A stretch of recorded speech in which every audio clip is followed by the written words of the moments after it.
دعوتی و اصلاحی پروگرام کے مقرر خاص فضیلت الشیخ حافظ عبدالحسیب العمری المدنی حفظہ اللہ، جو بنگلور سے تشریف لائے ہوئے ہیں، ہمارے معزز مہمان ہیں. ہم سب سے پہلے شیخ محترم کا شکریہ ادا کریں گے اور اس دعا کے ساتھ کہ اللہ تبارک و تعالی شیخ محترم کو جزائے خیر عطا فرمائے کہ اپنی تمام تر مصروفیات کو بالائے طاق رکھتے ہوئے رشرہ محمدی مسجد کی اس دعوت کو قبول کیا اور یہاں تک پہنچے اور آج ہمارے درمیان ہیں.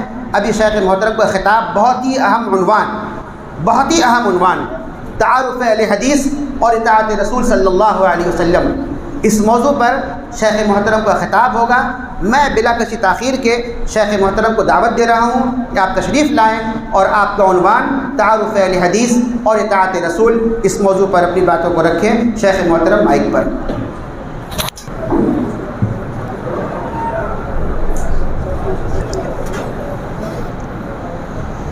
الحمد للہ رب العالمین والصلاة والسلام على اشرف الانبیاء والمرسلین وعلى آلہ واصحابہ اجمعین ومن تبعهم بإحسان الى یوم الدین. یا ایہا الذین آمنوا اتقوا اللہ حق تقاتہ ولا تموتن الا وانتم مسلمون. یا ایہا الناس اتقوا ربکم الذی خلقکم من نفس واحدہ وخلق منها زوجها وبث منهما رجالا كثيرا ونساء واتقوا الله الذي تساءلون به والأرحام إن الله كان عليكم رقيبا. يا أيها الذين آمنوا اتقوا الله وقولوا قولا سديدا يصلح لكم أعمالكم ويغفر لكم ذنوبكم ومن يطع الله ورسوله فقد فاز فوزا عظيما. اما بعد فاعوذ باللہ من الشیطان الرجیم. بسم اللہ الرحمن الرحیم. یا ایہا الذین آمنوا اطیعوا اللہ واطیعوا الرسول واولی الامر منکم فإن تنازعتم في شيء فردوه إلى الله والرسول إن كنتم تؤمنون بالله واليوم الآخر ذلك خير وأحسن تأويلا. لائق احترام صدر اجلاس، محترم علماء کرام، میرے اپنے بزرگوں، نوجوان بھائیوں اور پردہ نشین خواتین اسلام، آج کے اس اجلاس میں مجھے آپ حضرات اور خواتین کے سامنے اہل حدیث کا تعارف اور اطاعت رسول صلی اللہ علیہ وسلم کے عنوان پر گفتگو کرنی. میں اپنی گفتگو نکات کی شکل میں ایک پوائنٹ کی شکل میں رکھتا جاؤں گا. آپ اگر ان باتوں کو یاد رکھیں اور ترتیب سے یاد رکھ پائیں تو نہ صرف آپ کے لیے بلکہ سامنے والے بہت سارے لوگوں کے شکوک و شبہات کے ازالے کے لیے انشاءاللہ اس سے بڑی مدد ملے گی. وجہ یہ ہے کہ اہل حدیثوں کے ساتھ ایک مسئلہ یہ ہے کہ ان کے صحیح تعارف سے زیادہ ان کے خلاف غلط فہمیاں پھیلائی گئی ہیں. یہ اپنا تعارف کروائیں اس سے پہلے ان کے بارے میں غلط فہمیاں لوگوں کے اندر زیادہ پہنچ جاتی ہیں، پہلے پہنچ جاتی ہیں. آپ یہ سمجھتے ہیں اگر کہ یہاں کے جتنے لوگ اس مسلک کو نہیں اپناتے ہیں، مسلک اہل حدیث سے دور ہیں، آپ یہ سمجھتے ہیں کہ وہ سب کے سب مسلک اہل حدیث کو جانتے ہیں پھر اس کا انکار کر رہے ہیں، تو یہ آپ کی ہماری غلط فہمی ہے. سچائی یہ ہے کہ یا تو ہمارا تعارف ان لوگوں تک پہنچا نہیں ہے، یا ہمارا تعارف پہنچنے سے پہلے ان کے دل و دماغ میں بہت ساری غلط فہمیوں نے گھر کر لیا ہے، بہت ساری باتیں غلط انداز سے ان کے دل و دماغ میں بٹھا دی گئی ہیں، جس کے نتیجے میں اب تعارف پہنچتا بھی ہے تو وہ جو دل میں شبہات بیٹھے ہوئے وہ جو پہلا غلط تاثر آپ کے ہمارے بارے میں بیٹھا ہوا ہے وہ اس صحیح تعارف کو قبول کرنے کی راہ میں رکاوٹ بن جاتا ہے۔ اسی لیے یہ ضروری ہے کہ آپ اور ہم اس منہج کی، اس مسلک کی، اس راستے کی صحیح پہچان کیا ہے، اس کا صحیح معنی و مفہوم کیا ہے، یہ لوگوں کو بتانے کی کوشش کریں، اسے سمجھانے کی کوشش کریں۔ اس لیے کہ ہمارے اپنے ایمان اور عقیدے کے مطابق مسلک اہل حدیث کی جو دعوت ہے یہ اتباع کتاب و سنت کی دعوت ہے، اور اتباع کتاب و سنت کی دعوت اتباع اسلام کی دعوت ہے۔ اتباع کتاب و سنت کی دعوت اتباع اسلام کی دعوت ہے۔ جب اسلام کی اتباع کی دعوت کا کوئی مسلمان انکار نہیں کر سکتا تو ہونا یہ چاہیے کہ اتباع کتاب و سنت کی اس دعوت اہل حدیث کا بھی کوئی انکار نہ کرے۔ یہی سچائی ہے اس دعوت کی، یہی ہونا چاہیے، لیکن ایسا ہوتا نہیں ہے، ایسا نہیں ہوتا ہے۔ اس کی وجہ کیا ہے؟ اس کی وجہ جیسے میں نے آپ کے سامنے بتایا، یا تو ہم اور آپ اس اتباع کتاب و سنت کا صحیح مفہوم اچھے انداز میں ان کی سطح پہ اتر کر ان تک پہنچ کر صحیح انداز میں یا تو نہیں پہنچا پا رہے ہیں، یا پھر یہ کہ ہماری اور آپ کی آواز ان تک پہنچ تو رہی ہے لیکن پہلے سے آپ کے ہمارے بارے میں جو غلط فہمیاں، جو غلط باتیں لوگوں کے دل و دماغ میں بیٹھی ہوئی ہیں وہ ان باتوں کی حقیقت کو سمجھنے کی راہ میں رکاوٹ بن جاتی۔ اسی لیے آج میں کوشش کروں گا کہ ہماری جو دعوت ہے، کتاب و سنت کی جو دعوت ہے، اتباع رسول کی جو دعوت، بنیادی طور پر توحید، اتباع اور تزکیہ کے ہم علم بردار ہیں، اس دعوت کا مختصر سا تعارف آپ کے سامنے نکات کی شکل میں رکھ دوں تاکہ ہم سب سے پہلے سمجھیں کہ ہماری دعوت کی حقیقت ہے کیا۔ عام طور پر لوگ ایک بات سمجھتے ہیں کہ ہماری اور آپ کی دعوت اصل میں تقلید کے خلاف اتباع کتاب و سنت کی دعوت ہے۔ یہ سچ ہے، یہ بات سچ ہے، لیکن یہ بات ادھوری ہے۔ ہماری دعوت صرف جو ہے کسی تقلید کے سے اختلاف کی دعوت نہیں، ہماری اور آپ کی ہماری دعوت کل اسلام کی دعوت ہے، اسلام کے تمام مسائل کی دعوت ہے، اور آج اسی بنیادی مسئلے کو آپ کے سامنے رکھنا چاہتا ہوں کہ ہماری دعوت کس کس میدان سے جڑی ہوئی ہے۔ حاضرین گرامی، اس مسئلے کو سمجھنے کے لیے سب سے پہلی بات ہم یہ سمجھیں کہ اللہ تبارک و تعالیٰ نے ہم اور آپ کو جو دین عطا فرمایا ہے اس کا نام اللہ نے اسلام رکھا۔ ان الدین عند اللہ الاسلام، اللہ تبارک و تعالیٰ نے فرمایا کہ اللہ کے پاس قابل قبول دین صرف اسلام ہی ہے۔ وَمَن يَبْتَغِ غَيْرَ الْإِسْلَامِ دِينًا فَلَن يُقْبَلَ مِنْهُ، اسلام کے علاوہ کوئی اور راستہ کوئی تلاش کر کے چاہ کے آئے گا اللہ کے پاس قبول نہیں کیا جائے گا۔ اسلام ہی اللہ تعالیٰ کے پاس قابل قبول ہے، اور جو دین اللہ کے نبی لائے نا اس دین کا نام اللہ تعالیٰ نے اسلام رکھا ہے۔ اللہ نے فرمایا الیوم اکملت لکم دینکم واتممت علیکم نعمتی ورضیت لکم الاسلام دینا، میں نے تمہارے لیے اسلام کو بطور دین کے پسند کر لیا، میں اس سے راضی ہو گیا، یہ اللہ تبارک و تعالیٰ نے بتایا۔ اور ہم سب یہ بات جانتے مانتے ہیں کہ ہمارا دین اسلام ہے، ہم سبھی مانتے ہیں، سارے لوگ جو اپنے آپ کو مسلمان کہتے ہیں وہ اقرار کر رہے ہیں کہ میرا دین اسلام ہے۔ اب یہ اسلام کیا ہے؟ اللہ کے نبی صلی اللہ علیہ وسلم نے فرمایا بنی الاسلام علی خمس، اسلام کی بنیاد 5 چیزوں پر رکھی گئی ہے، اسلام کی بنیاد 5 باتوں پہ رکھی گئی ہے۔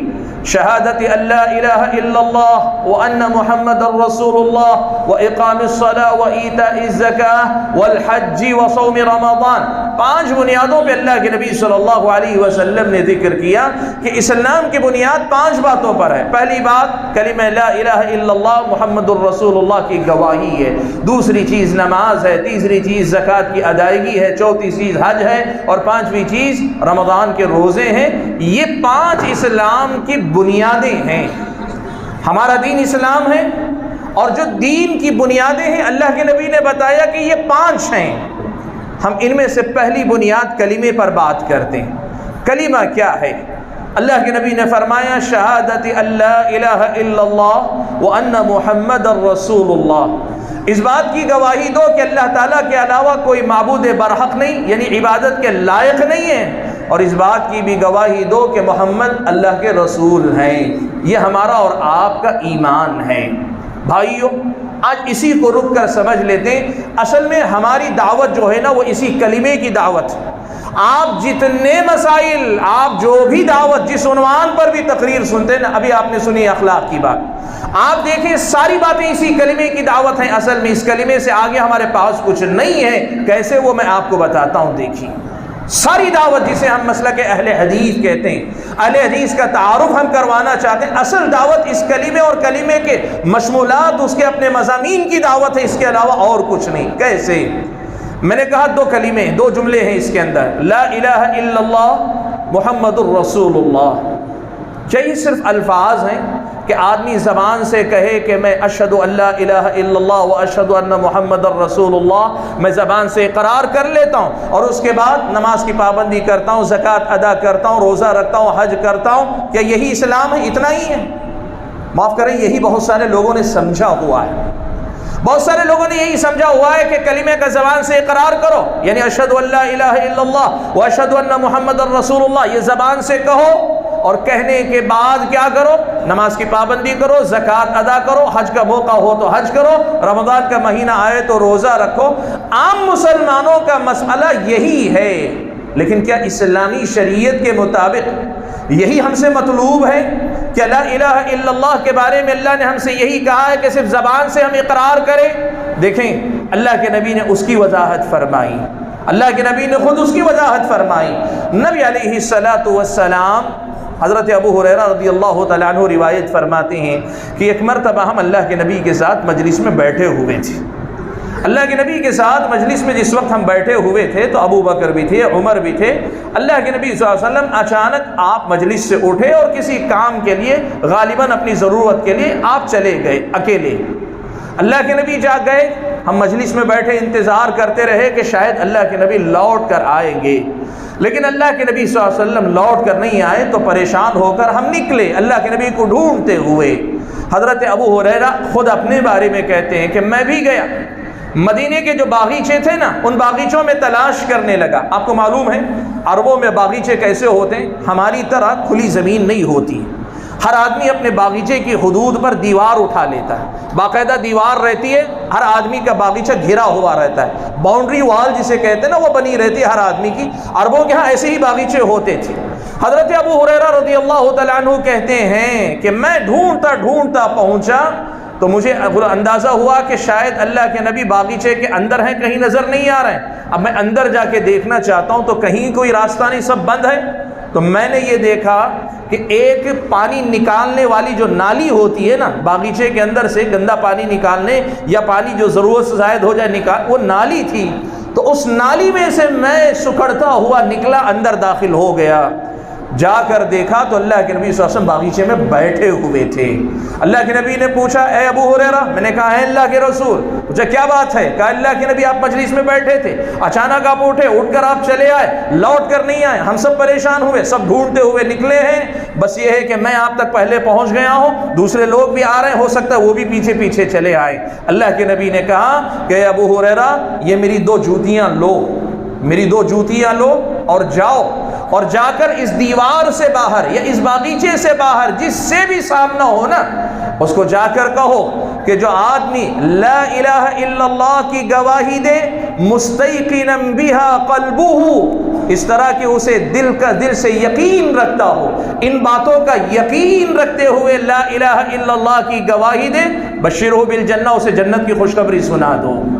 واقعہ طویل ہے، میں سارا واقعہ سنانا نہیں چاہ رہا ہوں، اس لیے کہ واقعے کی تفصیلات میں جانا نہیں ہے مجھے یہاں یہ بتانا ہے۔ دیکھیے اللہ کے نبی نے خود بیان کر دیا کہ یہ اسلام کی 5 بنیادوں میں سے پہلی بنیاد کلمہ لا الہ الا اللہ محمد الرسول اللہ جو ہے نا، یہ صرف زبان سے کہنے کا نام نہیں، مستیقنا بہا قلبہ، آدمی دل سے ان کا یقین بھی رکھے، دل سے ان کا یقین بھی رکھے، یہ اصل میں مطلوب ہے۔ اب ظاہر بات ہے اب دل سے لا الہ الا اللہ محمد الرسول اللہ کا یقین رکھنا ہے تو لا الہ الا اللہ میں کیا کیا باتیں آتی ہیں، محمد الرسول اللہ میں کیا کیا باتیں آتی ہیں، ان باتوں کو جاننا ضروری ہے، اور جاننے کے بعد دل سے ان کا یقین کرنا ضروری ہے، اور جب جان کر ان کا یقین کرتا ہے اور پھر زبان سے اقرار کرتا ہے تو اس نے اسلام کی پہلی بنیاد کو مکمل کیا ہے۔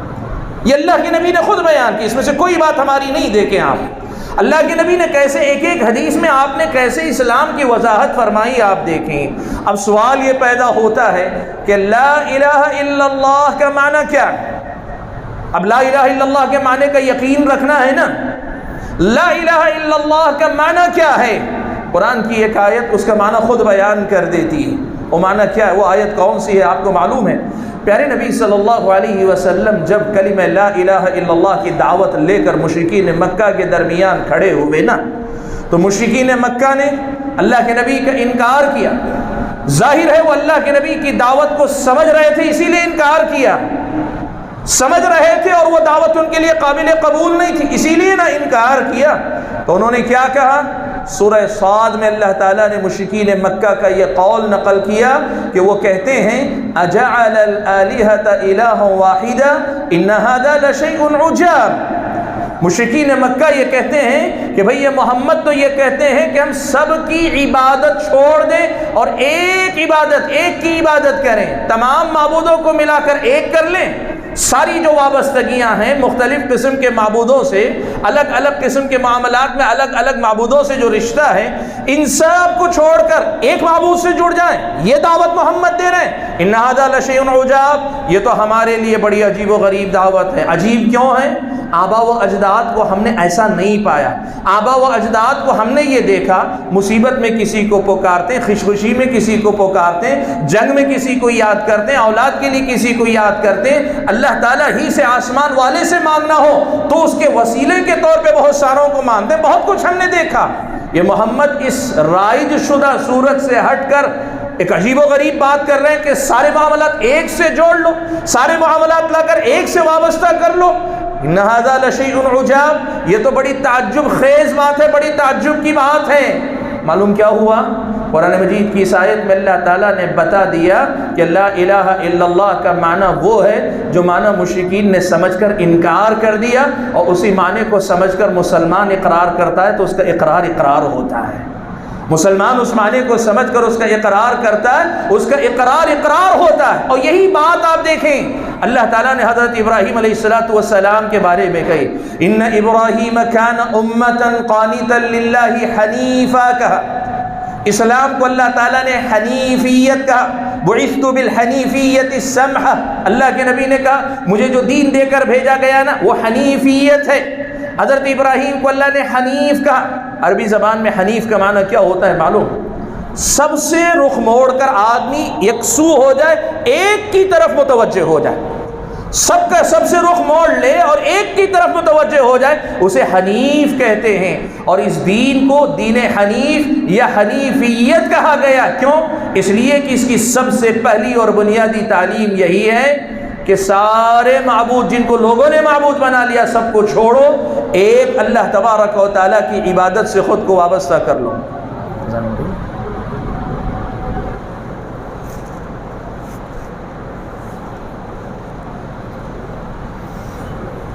اذان ہو رہی ہے، تھوڑی دیر انتظار کر لیں۔ آواز آ رہی ہے؟ حاضرین گرامی، میں آپ کو یہ بتا رہا تھا کہ یہ جو اللہ تبارک و تعالیٰ کے لیے عبادت کو خالص کرنے کا جو معنی ہے، اسے حضرت ابراہیم علیہ السلام کی زندگی میں اللہ تعالیٰ نے حنیفیت کا نام دیا، اور حضرت ابراہیم کو حنیف کہا، اس لیے کہ اس زمانے میں لوگ جن جن کی عبادت کرتے تھے سب کو چھوڑ کر حضرت ابراہیم اللہ کی طرف متوجہ ہوئے تھے، اور رسول اکرم صلی اللہ علیہ وسلم نے بھی اپنے دین کو حنیفیت قرار دیا۔ بات کیا ہے اس میں؟ قرآن مجید کی آیت میں اللہ تعالیٰ نے صاف لفظوں میں بیان فرمایا، کہا وَمَا أَرْسَلْنَا مِن رَّسُولٍ إِلَّا نُوحِي إِلَيْهِ أَنَّهُ لَا إِلَٰهَ إِلَّا أَنَا فَاعْبُدُونِ، ہم نے جس رسول کو بھی بھیجا نا ان کے پاس یہی وحی بھیجی، انہ لا الہ الا انا، کہ کوئی عبادت کے لائق نہیں، عبادت کا مستحق نہیں یا معبود برحق نہیں مگر میں، یعنی اللہ تبارک و تعالی، فاعبدون، تم میری ہی عبادت کرو۔ یہ لا الہ الا اللہ کا معنی ہے۔ لا الہ الا اللہ کا معنی کیا ہے؟ بہت سادہ سے الفاظ میں آپ دیکھ لیں، ہر وہ قول و فعل اور اعتقاد جسے اللہ تعالیٰ نے اپنے سے جوڑا، اللہ تعالیٰ نے اپنے آپ سے جوڑا ہے، وہ صرف اللہ تک رکھو، غیر اللہ کی طرف نہ لے کر جاؤ۔ کوئی بھی کام اللہ تعالیٰ کے لیے آپ سجدہ کرتے ہیں، اللہ کے لیے قیام کرتے ہیں، اللہ تعالیٰ کے لیے رکوع کرتے ہیں، اللہ تعالیٰ کے لیے آپ اپنے دل میں خوف کا وہ درجہ رکھتے ہیں، محبت کا ایک درجہ رکھتے ہیں، جو چیز ہے وہ صرف اللہ کے لیے ہونی چاہیے۔ اب ان میں سے کوئی غیر اللہ سے متعلق نہ ہونے پائے۔ اب لوگ یہ کہتے ہیں کہ غیر اللہ سے مراد بت ہوں تو شرک ہے، وہی اگر اولیاء ہوں صالحین ہوں تو شرک نہیں، غلط ہے۔ وہ غیر کوئی بھی ہو، وہ انبیاء علیہم السلام ہو سکتے ہیں، وہ اولیاء کرام ہو سکتے ہیں، وہ بہت اچھے اور نیک اور صالح لوگ ہو سکتے ہیں۔ مسئلہ ان کا نہیں کہ وہ کون ہیں، مسئلہ یہ ہے کہ جو بات اللہ کے لیے خاص ہے نا، یعنی جسے اللہ نے عبادت کا درجہ دیا، جس قول اور فعل کو اللہ نے عبادت قرار دیا ہو، وہ صرف اللہ کے ساتھ خاص ہونا چاہیے، اللہ کے علاوہ کسی اور کے لیے نہیں ہونا چاہیے۔ جیسے ایک آپ دیکھیں اللہ کے نبی صلی اللہ علیہ وسلم سے حدیث دو الفاظ کے ساتھ آئی، الدعاء هو العبادہ، الدعاء مخ العبادہ۔ دعا یعنی پکار کو اللہ تعالیٰ نے عبادت قرار دیا کہ ایک بندہ پکارے کسی کو تو یہ کہا یہ اللہ کی یہ عبادت ہے، اور اگر یہ عبادت ہے تو پکارنا صرف اللہ تعالیٰ کو چاہیے، غیر اللہ کو نہیں پکارنا چاہیے۔ آج یہ جو لوگ کہتے ہیں نا یا غوث المدد کہتے ہیں، یا پھر یا کسی کا بھی نام، پیر کا، فقیر کا، بابا کا، کسی بھی زندہ شخصیت کا یا کسی انتقال کر گئے شخص کا جو نام لے کر یا کہہ کر پکارتے ہیں مدد کی نیت سے، اسلامی شریعت کی نظر میں بہت صاف مسئلہ ہے کہ جب پکارنا یہ عبادت ہے تو غیر اللہ کو یہ نہیں دیا جانا چاہیے، یہی تو توحید ہے۔ اسی کا یقین رکھ کر لا الہ الا اللہ پڑھا جائے تو لا الہ الا اللہ پڑھا جا رہا ہے، مستیقنا بہا قلبہ۔ جو لا الہ الا اللہ کا معنی و مفہوم ہے نا، اس معنی کو سمجھ کر اس کا یقین دل سے کرتے ہوئے، یعنی تصدیق کرو اور یقین کرو اور اس کا زبان سے اقرار کرو اور اگلی زندگی میں اسی کی پابندی کرو، یہی اصل میں شہادت ہے، جسے ہم کہتے ہیں اشہد، میں گواہی دیتا ہوں۔ اصل گواہی یہ ہے۔ معلوم کیا ہوا میرے بھائیوں؟ لا الہ الا اللہ جو پہلا ٹکڑا ہے اس کلمے کا یا پہلا جملہ ہے اس کلمے کا، اس میں یہ بات ہم مانتے ہیں، اقرار کرتے ہیں کہ دیکھو جس کام کو عبادت کا درجہ اللہ نے دے دیا نا، وہ کام صرف اللہ کے لیے ہوگا، غیر اللہ کے لیے نہیں ہوگا۔ آپ کہیں وہ عبادت تو ہے لیکن میری نیت عبادت کی نہیں ہے، نہیں، وہ عبادت ہے تو عبادت ہے، تم کسی اور نیت سے بھی غیر اللہ کے لیے نہیں کر سکتے۔ کچھ لوگ کہتے ہیں کہ نہیں وہ عبادت تو ہے، ہم ان کو اللہ کے برابر کا سمجھ کر نہیں کرتے، وہ اللہ تعالیٰ کے کرم سے ان کو ملتا ہے، ہم ان کو اس لیے پکارتے ہیں کہ وہ اللہ تعالیٰ تک ہمیں پہنچائیں گے۔ اللہ نے کہا نہیں، یہ بھی نہیں، جو اللہ کا ہے وہ اللہ کا رہے گا، وہ کسی بھی معنی میں غیر اللہ تک نہیں جائے گا، نہ یہ مان کر کہ میری نیت ان کو خدا ماننے کی نہیں ہے، یا پھر یہ کہ ان کو اللہ کے برابر کا مان کر میں نہیں کرتا ہوں، یا پھر بعض لوگ یہ کہتے ہیں کہ نہیں ہم اللہ تبارک و تعالیٰ کے کو چھوڑ کر ان کو نہیں مانتے ہیں، اللہ تعالیٰ کو تو ہم مانتے ہیں، اللہ کو مانتے ہوئے ان بزرگوں کو مانتے ہیں۔ اسلامی شریعت نے مسئلہ صاف کیا، لا الہ، عبادت کے لائق کوئی نہیں، جو کام عبادت کے اللہ کے وہ صرف اللہ کے لیے رہنے چاہیے۔ یہ ہے توحید، یہ ہے لا الہ الا اللہ، اور یہ ہے اشہد ان لا الہ الا اللہ۔ ہم اہل حدیث سب سے پہلے اسی مسئلے کے داعی ہیں میرے بھائی، ہماری سب سے پہلی دعوت اسی کلمے کی، اسلام کی پہلی بنیاد سے ہم شروعات کرتے ہیں۔ میں بات کروں گا پھر واپس لوٹ کر صرف معنی آپ یہاں سمجھ لیں، آتے ہیں دوسرے جملے کی طرف، واشہد ان محمد الرسول اللہ، اور میں گواہی دیتا ہوں کہ محمد اللہ کے رسول ہیں، محمد اللہ کے رسول ہیں۔ اس جملے کا مطلب کیا ہے؟ بظاہر ترجمہ یہ ہے کہ رسول پیغام پہنچانے والے، اللہ کا پیغام پہنچانے والے ہیں، لیکن اس رسالت پر ایمان کے سلسلے میں کتاب و سنت میں جو باتیں آئی ہیں نا، ساری باتوں کو اکٹھا کر کے اہل علم نے کہا کہ رسالت پر ایمان کا مطلب 4 باتوں کو ہم مان رہے ہیں۔ واشہد ان محمد الرسول اللہ جب ہم کہتے ہیں نا، تو ہم 4 باتوں کو ایک ساتھ مان رہے ہیں۔ وہ کیا ہیں؟ تصدیقہ فیما اخبر، آپ نے جس بات کی خبر دی اس خبر میں ہم آپ کو سچا مانتے ہیں، وہ بات کیسی ہی کیوں نہ ہو، وہ ہمارے ذہن کے لیے قابل قبول ہو نہ ہو، خبر آپ نے دی ہے، آپ کو رسول ماننے کا مطلب یہ ہوا کہ ہم اس پر ایمان رکھتے ہیں، ہم تصدیق کرتے ہیں آپ کے تصدیقہ فیما اخبر۔ کیسے؟ اس کی ایک مثال آپ کے سامنے دیتا ہوں۔ پیارے نبی صلی اللہ علیہ وسلم سے صحیح بخاری و مسلم کے اندر یہ روایت موجود ہے، حضرت ابو ہریرہ ہی راوی ہیں کہ اللہ کے نبی بنی اسرائیل کے قصے سنایا کرتے تھے، عبرت کے لیے، امت کی تربیت کے لیے، ہماری نصیحت کے لیے، اور اللہ کے نبی نے چونکہ بتایا ہے کہ میری امت پچھلی امتوں کے نقش قدم پر چلے گی، اس لیے انہی کی مثالیں دے کر ہمیں گمراہی سے آگاہ کرتے تھے، اللہ کے نبی مثالیں دیتے تھے نا۔ تو ایسا ہی ہوا، اللہ کے نبی صلی اللہ علیہ وسلم نے بنی اسرائیل کا ایک واقعہ سنایا، کہا کہ اس درمیان کے ایک آدمی اپنی گائے چرا رہا تھا اور چراتے چراتے اس آدمی نے کیا کیا، گائے پر سواری کر لی۔ گائے پر جب وہ سوار ہو گیا تو گائے نے پلٹ کر اس سے کہا کہ انا لم نخلق لہذا، ہم یعنی گائے جو ہے سواری کا جانور نہیں، سواری کے لیے نہیں پیدا کیے گئے، ہمیں تو ہل جوتنے کے لیے، کھیتی باڑی کے لیے پیدا کیا گیا ہے۔ اللہ کے نبی نے جب یہ خبر دی، بنی اسرائیل کا واقعہ اللہ کے نبی خبر دے رہے ہیں، مجلس میں سے کچھ لوگوں کے لیے بات تعجب کی تھی، اچنبے کی تھی، کہنے لگے سبحان اللہ بقرۃ تکلم، سبحان اللہ، کیا گائے بات کر سکتی ہے؟ آپ سن رہے ہیں نا، اس کا گائے بات کر سکتی ہے؟ اللہ کے نبی نے فرمایا انا اؤمن به وابو بکر وعمر، تم یقین کرو نہ کرو میں یقین کرتا ہوں، اور میری طرح ابو بکر اور عمر بھی یقین کرتے، حالانکہ ابو بکر اور عمر مجلس میں موجود نہیں تھے، لیکن اللہ کے نبی نے کہا ابو بکر اور عمر بھی ایمان لاتے ہیں اس بات پر۔ آگے اللہ کے نبی نے پھر کہا آگے ایک اور واقعہ سنایا، کہا کہ ایک آدمی بکریاں چرا رہا تھا، بھیڑیا آیا، اس نے ایک بکری کو اچک لیا، اچک کر جانے لگا، چرواہے نے دوڑایا، جب بھیڑیا بکری کے ساتھ بھاگ نہ سکا تو بکری کو چھوڑ کر بچ نکلا، اور ذرا دور جا کر اس نے پلٹ کر دیکھا اور اس سے کہا آج کے دن تو نے بچا لیا، ایک دن وہ بھی آئے گا جب ان بکریوں کا کوئی چرواہا نہیں ہوگا، اس دن میں بکری کو لے جاؤں گا، تو اس دن کون بچائے گا بکری کو؟ جب اللہ کے نبی نے یہ بات کہی، صحابہ میں مجلس میں جو موجود لوگ تھے ان میں سے بعض نے پھر کہا سبحان اللہ ذئب یتکلم، سبحان اللہ، کہ بھیڑیا بھی کبھی بات کرتا ہے کیا؟ اللہ کے نبی نے پھر فرمایا انا اؤمن به وابو بکر وعمر، میں ایمان لاتا ہوں، ابو بکر و عمر اس پر ایمان لاتے ہیں۔ کیا مطلب ہوا میرے بھائی؟ نبی جس بات کی خبر دے دے نا، اللہ کے نبی جس بات کی خبر دے دیں، ہاں اس کی تحقیق کرو کہ اللہ کے نبی نے بتایا ہے کہ نہیں بتایا، صحیح ہے نہیں ہے، ثابت ہے نہیں، یہ ہے، لیکن ایک مرتبہ جب پتہ چل جائے کہ نبی نے بتایا ہے، پھر ہمارے پاس وہ بات شک و شبے سے بہت اوپر کی ہے۔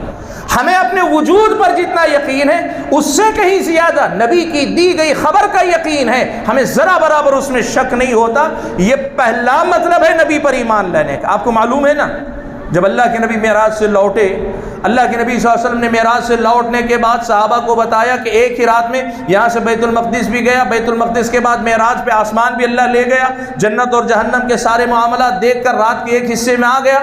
صحابہ نے سنا، حضرت ابو بکر نے سنا، معاف کیجئے صحابہ نے سنا، اور صحابہ کے سننے کے ساتھ بعض مشرکین مکہ کو پتہ چل گیا، مکہ میں ہوئی تھی معراج، تو مشرکین مکہ حضرت ابو بکر سے ملے، ابھی حضرت ابو بکر کو یہ پتہ نہیں تھا کہ معراج ہوئی ہے، صبح صبح ہی کہیے کہ مشرکین کو پتہ چل گیا، سامنا حضرت ابو بکر سے ہوا، حضرت ابو بکر سے پوچھا کہ بتاؤ، ایک آدمی کہتا ہے کہ یہاں سے وہ ایک رات میں فلسطین گیا اور جا کر واپس آ گیا، تم یقین کرو گے؟ اس زمانے میں جانے آنے کے جو اسباب سواریاں تھیں ان کے ہوتے ہوئے آدمی کے لیے ممکن ہی نہیں تھا کہ رات کے ایک حصے میں وہ جا کر آ جائے، رات کے ایک حصے میں وہ جا کر آ جائے، یہ ممکن ہی نہیں تھا۔ حضرت ابو بکر صدیق نے کہا کہ نہیں ہو نہیں سکتا۔ اب مشرکین خوش ہوئے کہ چلو موقع ملا، کہا اگر ایسا نہیں ہو سکتا تو سنو، یہ کوئی اور نہیں، تمہارے ساتھی کہہ رہے ہیں، تمہارے ساتھی کہہ رہے ہیں کہ یہ جو ہے ایک ہی رات میں نہ صرف یہ کہ مسجد اقصیٰ گئے جا کر واپس آئے بلکہ آسمانوں کی بھی سیر کر کے آئے۔ حضرت ابو بکر نے فوراً کہا میں اس سے بڑی بات میں ان کی تصدیق کرتا ہوں کہ آسمان سے ان کے پاس سے وحی آتی ہے، اس دعوے میں ان کو سچا مانتا ہوں، ان کی اس بات کو میں جھوٹ مانوں گا؟ اگر وہ کہتے ہیں تو یہ بالکل سچ ہے۔ میرے بھائیوں، یہ پہلا مرحلہ ہے، دیکھو اشہد ان محمد الرسول اللہ، اس اقرار کا سب سے پہلا درجہ یہ ہے کہ آپ نے جو کہہ دیا وہ ہمارے لیے حرف آخر ہو گیا، اس میں کوئی ہمارے لیے شک و شبہ نہیں رہ گیا، ہمارے لیے کوئی اشکال نہیں رہ گیا۔ میں آپ کو بتاؤں، دیکھو ہماری اور آپ کی پچھلی امتوں کے اندر جو قومیں ترقی کرتی ہیں نا، ان کے اندر کیسا ایمان ہوتا ہے۔ عباسی خلفاء میں سے ایک خلیفہ ہے مہدی، اس کا نام ہے عباسی خلفاء میں سے ایک خلیفہ مہدی، عباسی خلفاء میں سے، اس کے بارے میں اس کے زمانہ آنے تک علم کلام، فلسفہ وغیرہ عام ہونے کے بعد لوگوں کے اندر شکوک و شبہات بہت زیادہ عام، دین میں شک و شبہ عام ہو گیا تھا، بہت سارے لوگ دین کی باتوں کے منکر ہو رہے تھے۔ ایسے زمانے میں ایک واقعہ پیش آیا، اس کے دربار میں مجلس میں تھے تو ایک صاحب نے حدیث سنائی، اللہ کے نبی صلی اللہ علیہ وسلم کی بڑی مشہور حدیث ہے، تقدیر پر ایمان کے سلسلے میں وہ حدیث ہے، میں تفصیل میں نہیں جاؤں گا اس لیے کہ میرا عنوان تقدیر سمجھانا نہیں ہے۔ اللہ کے نبی فرماتے ہیں کہ حضرت آدم اور حضرت موسیٰ سے آپس میں بحث ہو گئی، دونوں میں بحث کیا، بات چیت ہو گئی، مناقشہ ہو گیا۔ وہ کیا ہوا؟ حضرت موسیٰ نے کہا کہ اے آدم، آپ ہی ہیں نا جنہیں اللہ نے اپنے ہاتھ سے بنایا، جنت میں رکھا، آپ نے ہمیں جنت سے نکال دیا، آپ نے ہمیں جنت سے نکال دیا۔ حضرت آدم نے پلٹ کر حضرت موسیٰ سے پوچھا، اللہ کے نبی فرماتے ہیں کہ آدم نے حضرت موسیٰ سے کہا کہ اے موسیٰ، تم ہی ہو نا جس کو اللہ تعالیٰ نے اپنے سے ہم کلامی کا شرف عطا کیا، براہ راست اللہ نے بات کی، تم وہ ہو نا، اور تم کو اللہ نے تورات بھی عطا کی ہے نا، تورات میں یہ لکھا ہوا تھا نا کہ میرے پیدا کیے جانے سے کتنے سال پہلے اللہ نے لکھا تھا کہ مجھے زمین پر بھیجے گا؟ حضرت موسیٰ نے کہا 40 سال پہلے یا 40,000 سال پہلے۔ کہا جب چیز پہلے سے لکھی ہوئی تھی تو پھر مجھے کیوں ملامت کرتے ہو؟ تفصیل میں نہیں جاؤں گا میں۔ مسئلہ یہ ہوا کہ مہدی کے دربار میں یہ حدیث ایک عالم نے ذکر کی کسی مناسبت سے، مجلس میں موجود ایک آدمی نے پھٹ سے ایک سوال کیا۔ سوال کیا کیا پتہ ہے؟ اس نے سوال کر لیا، کہا کہ یہ آدم کی حضرت موسیٰ سے ملاقات کب اور کہاں ہو گئی؟ کیا مطلب اس جملے کا؟ حضرت آدم کب تھے؟ پرانا زمانہ۔ حضرت موسیٰ کب آئے؟ ہزاروں سال کے بعد آئے۔ موسیٰ و آدم کے درمیان ملاقات کب ہو گئی؟ یہ کب چلی یہ گفتگو؟ اس نے پوچھ لیا، اور پوچھنے والا شاید جو ہے اپنے پورے ہوش میں نہیں رہا ہوگا، لیکن اس سوال میں ایک طرح سے نبی کی دی ہوئی خبر پہ سوالیہ نشان تھا نا۔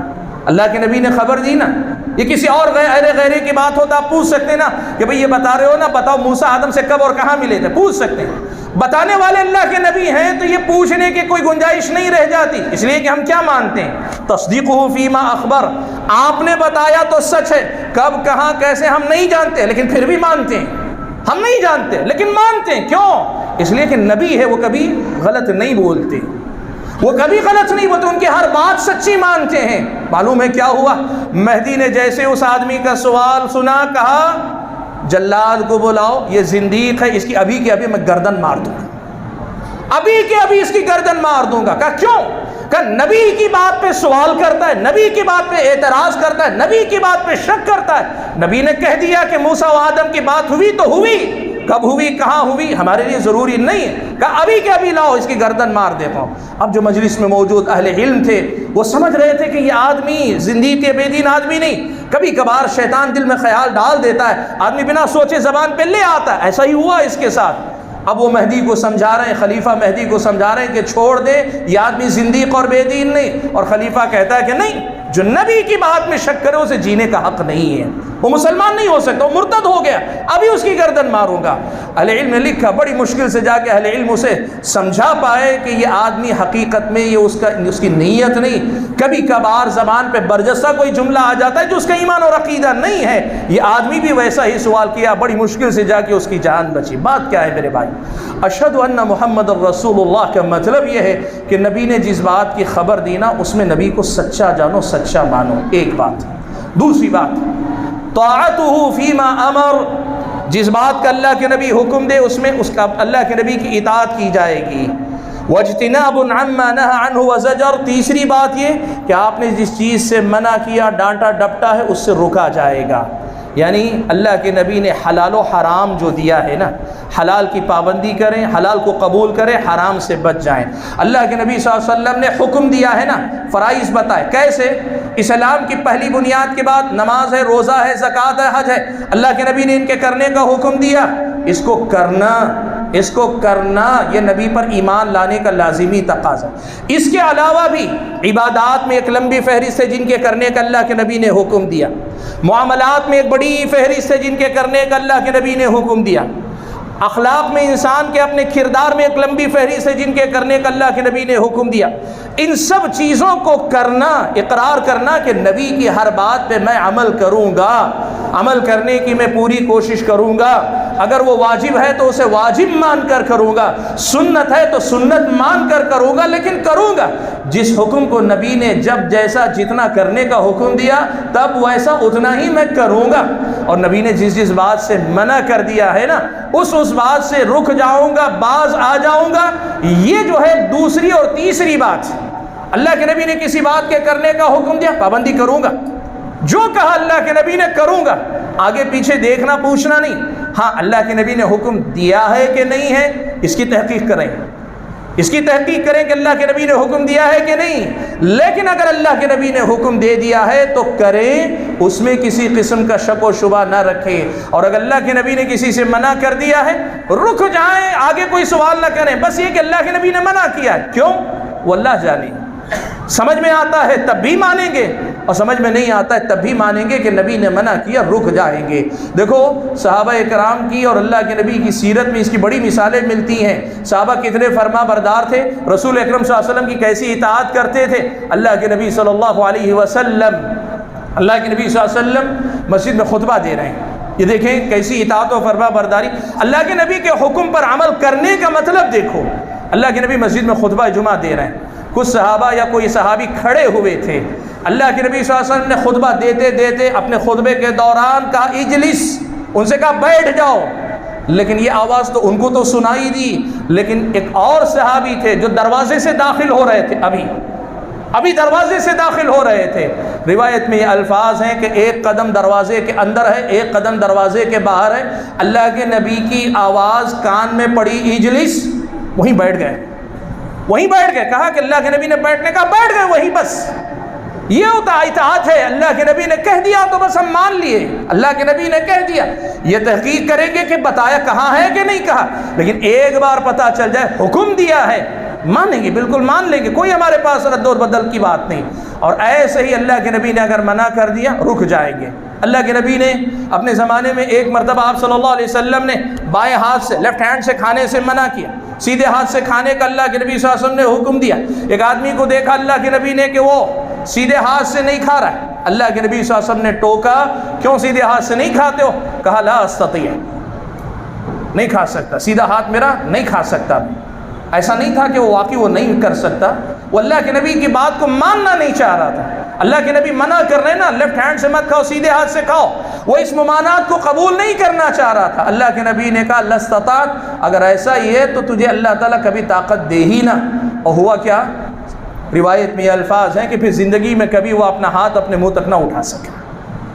منع کرنے کا مطلب یہ ہوا کہ اللہ کے نبی نے کہہ دیا رک جاؤ تو رک جاؤ۔ اللہ کے نبی نے کہا اذا نہیتکم عن شیء فاجتنبوہ، میں جب کسی چیز سے منع کروں نا تو رک جاؤ۔ وَإِذَا أَمَرْتُكُمْ بِشَيْءٍ فَأْتُوا مِنْهُ مَا اسْتَطَعْتُمْ، میں جب تمہیں کسی بات کا حکم دو تو جتنی طاقت ہے اتنا تم ضرور اسے کرو، اپنی طاقت جہاں تک ہو سکتی ہے وہاں تک اس کی فرما برداری کرو۔ یہ اللہ کے نبی کو رسول اللہ ماننے کا تقاضا ہے میرے بھائی۔ اب یہاں کچھ تفصیلات ہیں، میں آگے بتاؤں گا، لیکن پہلے آپ معنی سمجھ لیں۔ میں نے کہا 4 باتیں آتی ہیں، تصدیقہ فیما اخبر، آپ نے جس بات کی خبر دی اس میں سچا جانیں، اور جس بات کا آپ نے حکم دیا اس کو پورا کریں، جس سے منع کیا اس سے رک جائیں، اور چوتھی بات ہے وَأَلَّا يُعْبَدَ اللَّهُ إِلَّا بِمَا شَرَعَ، کہ اللہ کی عبادت ہم کریں گے۔ اب ہم نے اقرار کیا نا اللہ ہم تیری ہی عبادت کریں گے، تو ہی عبادت کا مستحق ہے، معبود برحق تو ہی ہے، اللہ کے علاوہ کوئی معبود برحق نہیں، جو اقرار کیا نا اب یہ عبادت کرنے پہ آئیں گے۔ اللہ یعبد اللہ الا بما شرع، تو صرف اسی راستے سے عبادت کریں گے جو راستہ اللہ کے نبی نے سکھایا ہو۔ مطلب یہ ہوا کہ اگر کوئی بھی کام ثواب کی نیت سے کرتے ہو، دین کا کام سمجھ کر کرتے ہو، اللہ کی عبادت سمجھ کر کرتے ہو، یا پھر یہ کہ ایک نیکی اچھائی سمجھ کر کرتے ہو، تو ہم یہ دیکھیں گے کہ کیا اللہ کے نبی نے اسے مشروع قرار دیا، شریعت میں اس کا حکم دیا ہے، ہم کریں گے۔ اور اگر اللہ کے نبی نے حکم نہیں دیا ہے تو نہیں دیا ہو تو کیا کریں گے؟ نہیں کریں گے۔ بات ختم ہے۔ بہت آسان ہے میرے بھائی، دین کو اللہ کے نبی نے بہت آسان کیا۔ کہاں اللہ کے نبی نے یہ بات سکھائی؟ اللہ کے نبی نے فرمایا، حضرت عائشہ فرماتی من عمل عملا لیس علیہ امرنا فہو رد، جو آدمی ایسا عمل کرے جس پر ہمارا حکم نہیں، ہماری ہدایت نہیں، ہمارا فرمان نہیں، وہ عمل مردود ہے، وہ عمل مردود ہے۔ اور دوسری روایت میں کہا من احدث فی امرنا ھذا ما لیس منہ فہو رد، جو آدمی اس دین میں ایسی نئی چیز لائے جو چیز اس دین میں نہیں ہے پہلے سے، فہو رد، وہ نئی چیز مردود ہے، قابل رد ہے۔ بات بہت سمپل ہے کہ کوئی بھی کام دین کے نام پہ کریں گے، شریعت کے نام پہ کریں گے، ثواب کے کام کے طور پہ کریں گے، ہم دیکھیں کہ شریعت میں یہ مشروع قرار دی گئی ہے کہ نہیں، اس کا ثبوت ہے کہ نہیں۔ اگر ہے ہم کریں گے، اور اگر نہیں ہے نہیں کریں گے۔ ہمارے پاس مسئلہ بس اتنا سا ہے۔ آپ کو معلوم ہے پیارے نبی صلی اللہ علیہ وسلم کی سکھائی ہوئی اس بات کا صحابہ، تابعین، تبع تابعین کتنا خیال رکھا کرتے تھے، کتنا خیال رکھا کرتے تھے۔ اللہ کے نبی صلی اللہ علیہ وسلم نے نماز فجر کے بعد سورج طلوع ہونے تک اور نماز عصر کے بعد سورج غروب ہونے تک نفل نماز پڑھنے سے منع کیا ہوا ہے۔ نفل نماز پڑھنے سے اللہ کے نبی نے منع کیا ہوا ہے۔ اب ایک آدمی حضرت سعید ابن مسیب رحمۃ اللہ علیہ نے دیکھا کہ ایک آدمی، ایک روایت سے معلوم ہوتا ہے عصر کے بعد، دوسری روایت سے معلوم ہوتا ہے فجر کے بعد، اور غالباً یہ فجر کے بعد کا وقت تھا کہ ایک آدمی نماز نفل پہ نفل پڑھے جا رہا ہے۔ حضرت سعید ابن مسیب جانتے تھے کہ یہ نماز نفل نماز پڑھنے کا وقت نہیں ہے، انہوں نے منع کیا۔ کیوں منع کیا؟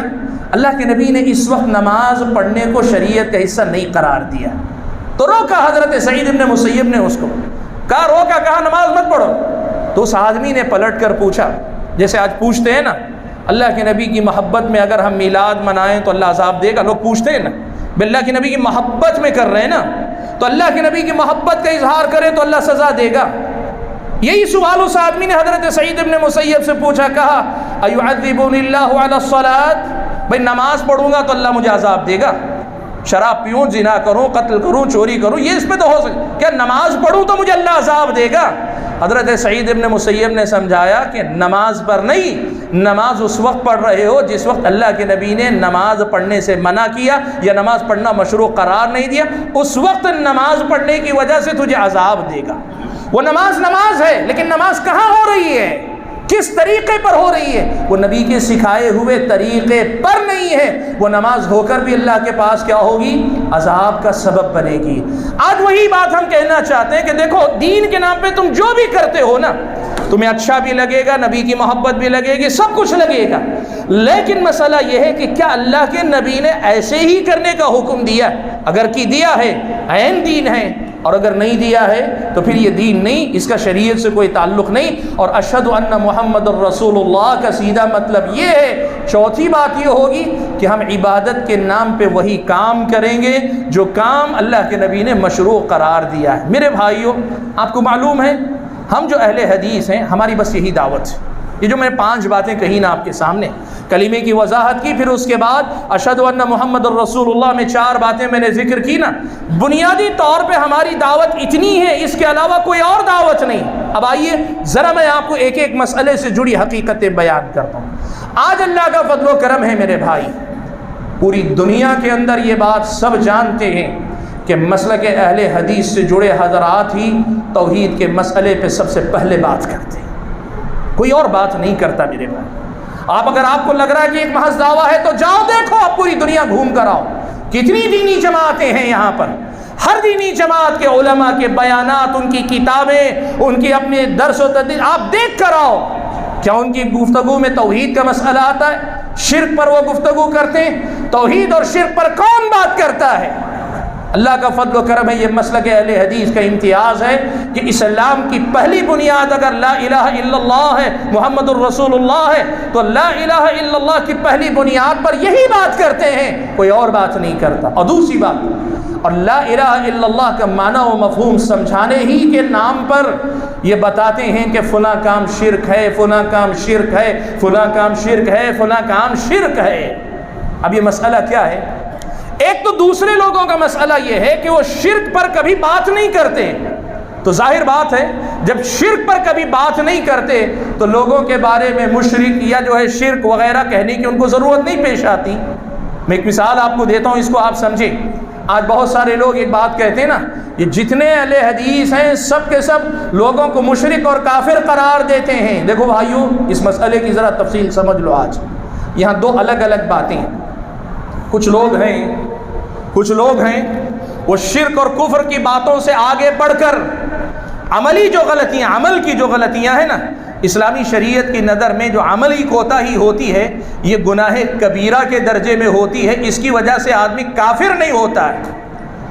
ہاں، خوارج کے طریقے پر، خوارج کے منہج پر اگر ہو، خوارج کے پاس مرتکب کبیرہ کافر ہے، یعنی گناہ کبیرہ کرنے والا کافر ہے، شرک اور کفر نہیں۔ شرک اور کفر کے بعد کے درجے کے کام بھی اگر کوئی کرتا ہے، اہل سنت کے پاس، محدثین کے پاس کتاب و سنت کی تعلیمات کی روشنی میں وہ آدمی مسلمان باقی رہتا ہے، البتہ جہنم کا مستحق رہتا ہے، اور اللہ نے معاف نہیں کیا تو وہ جہنم میں جائے گا، اپنے گناہوں کے برابر جلے گا، اور جلنے کے بعد توحید کی بنیاد پہ اس کی نجات ہوگی۔ یہ اہل سنت کا عقیدہ ہے۔ اب یہاں کچھ لوگ ایسے ہیں جو اپنے آپ کو کتاب و سنت کی دعوت سے منسوب قرار دیتے ہیں، اور پھر سارے دنیا کے مسلمانوں کو کافر کافر کافر کہتے پھرتے ہیں۔ یہ ان کی غلطی، ان کی گمراہی ہے۔ یہ اہل حدیثوں کے طریقے پہ نہیں، محدثین کے منہج پر نہیں، یہ تکفیری ہیں، یہ خوارج کے منہج پر ہیں۔ ان کا کیسا معاملہ معلوم؟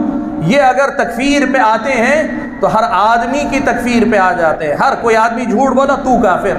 کسی آدمی کے بارے میں نتیجہ کیا ہوتا ہے؟ آج اگر 4 لوگ مل کر 5ویں کو کافر کر رہے ہیں تو پھر پرسوں دیکھیں گے آپ 4 میں سے 2 بقیہ 2 کو کافر کہیں گے۔ یہ آپ دیکھیں، یہ سچائی ہے۔ آپ یہ بات یاد رکھیں، یہ لوگ اہل حدیثوں کے منہج سے تعلق نہیں رکھتے، ان کا اہل حدیثوں سے کوئی تعلق نہیں۔ ان کی مثال کیسی ہے معلوم؟ تاریخ میں ایک واقعہ بڑا مشہور ہے۔ ایسا ہی ایک خارجی، وہ اپنے علاوہ، خوارج جو تھے نا، وہ اپنے علاوہ سب کو کافر مانتے تھے، حضرت علی کو اور ان کے سارے لشکر میں موجود صحابہ اور تابعین سب مسلمانوں کو، اور ایسے ہی حضرت معاویہ کو اور ان کے لشکر میں موجود صحابہ اور تابعین سارے مسلمانوں کو، یہ خوارج سب کو کافر مانتے تھے، سب کو کافر کہتے تھے ہم ہی صرف مسلمان۔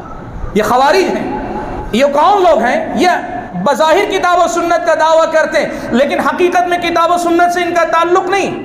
جیسے وہ خوارج تھے نا، انہوں نے کیا کہا؟ ان الحکم الا للہ، قرآن کی آیت پڑھ کر کہتے تھے کہ ہم جو کہہ رہے ہیں حاکمیت صرف اللہ کی ہو سکتی ہے، معاویہ اور علی نے غیر اللہ کو حاکم مان لیا، انسانوں کو حاکم مان لیا، اس لیے کافر ہو گئے۔ تفصیل میں نہیں جاؤں گا، صرف یہ بتانا چاہ رہا ہوں کہ یہ تکفیر کا مسئلہ، پہلی بات تو غلط بنیادوں پہ تکفیر کرنے والے وہ ہمارے منہج کے ترجمان نہیں ہیں۔ ان کا مثال کیسے معلوم؟ تاریخ میں ایک واقعہ لکھا ہے کہ ایسا ہی ایک تکفیری تھا، اس نے ایک نوجوان کو سمجھا کر، جس کو کہتے ہیں نا آج کی زبان میں برین واش کرنا، اس کے دماغ میں جو یہ بات ڈال دینا کہ اپنے مذہب سے مطمئن کر لیا۔ کہا اس نوجوان کو بھی لگنے لگا واقعی قرآن میں جب اللہ نے اتنی سخت وعید دی ہے تو سب کے سب کافر ہی ہونے چاہیے جو ایسی غلطیاں کرتے ہیں۔ اللہ کا کرنا یہ ہوا کہ یہ دونوں کے دونوں عمرے کے لیے یا حج کے لیے گئے کعبۃ اللہ کے پاس، اب طواف کرنے لگے۔ اب طواف جب ہوتا ہے تو ہزاروں کی تعداد میں، اس زمانے میں، آج کے زمانے میں لاکھوں کی تعداد میں لوگ طواف کر رہے ہوتے نا، تو اس خارجی نے اپنے نئے جو تربیت یافتہ نوجوان تھا نا، اس سے ایک بات کہی۔ اس سے کہا کہ دیکھو، اس نے کہا دیکھو یہ اتنی بڑی جو جماعت کعبۃ اللہ کے اطراف طواف کر رہی ہے نا، اس پوری جماعت میں تیرے اور میرے علاوہ کوئی مسلمان نہیں، سب کافر ہیں یہاں پہ، اس لیے کہ میرے عقیدے پر تو ہی ہے، تو میرے اور تیرے علاوہ کوئی مسلمان نہیں، سب کے سب کافر ہیں۔ سبحان اللہ، اللہ تعالیٰ اگر فطرت پہ باقی رکھے نا آدمی کی فطرت اسی رہنمائی کرتی اللہ کے حکم سے۔ وہ نوجوان جو تھا، جو اب تک متاثر تھا، اس نے اچانک پلٹ کر اس سے کہا ذرا مجھے بتاؤ اللہ تعالیٰ جنت جو بنایا ہے نا، اس جنت کے بارے میں اللہ نے کہا عرضها السماوات والارض، اللہ نے اتنا وسیع بنایا ہے کہ اس کی وسعت آسمان و زمین کے برابر ہے۔ اتنی بڑی جنت اللہ نے صرف تیرے اور میرے لیے ہی بنائی، باقی سب کافر جہنم میں جائیں گے۔ کہ اس سے بڑی دلیل تیرے باطل ہونے کی اور کچھ نہیں ہو سکتی کہ میں اور تو مسلمان، باقی سب کافر ہو گئے۔ بھائیو سمجھو میری بات، یہ جو خوارج کے منہج کے حاملین ہوتے ہیں نا، یہ لوگ بظاہر کتاب و سنت کی بات کرتے ہیں، جیسے ان الحکم الا للہ کہہ کر خوارج اس دور میں بات کرتے تھے، لیکن یہ اہل حدیثوں میں سے نہیں، نہ اہل حدیثوں کے منہج سے ان کا کوئی لینا دینا۔ البتہ اس کے مقابلے میں جو معاملات شرک کے ہیں، جو معاملات کفر کے ہیں نا، ان معاملات کے سلسلے میں ایک بات یاد رکھو میرے بھائیوں، بسا اوقات ہمارے بعض نوجوانوں سے بھی یہ غلطی ہوتی ہے۔ دیکھو اسلامی شریعت نے فعل پر حکم لگانے اور فاعل پر حکم لگانے میں فرق رکھا ہے۔ یعنی ایک آدمی کا کام ہے، شرکیہ کام کر رہا ہے، اس کا کام شرک ہے، لیکن کیا وہ مشرک ہے؟ اسلامی شریعت بتاتی ہے کام اگر شرک ہے تو قرآن و سنت میں شرک کا بتایا گیا، فلاں چیز شرک ہے۔ اللہ کے نبی نے جیسے کہ من تعلق تمیمۃ فقد اشرک، جو تعویذ لٹکا ہے اس نے شرک کیا۔ یا دوسری روایت میں آپ دیکھیں اللہ کے نبی نے کہا من ترک الصلاۃ متعمدا فقد کفر، جس نے جان بوجھ کر نماز چھوڑ دی اس نے کفر کیا۔ اللہ کے نبی نے جو یہ حکم لگایا، لیکن یہاں ایک مسئلہ یاد رکھو میرے بھائی، اور آج میں چاہتا ہوں کہ اس فرق کو سارے لوگ سمجھیں جو اس مسلک کے بارے میں غلط فہمی کا شکار ہیں۔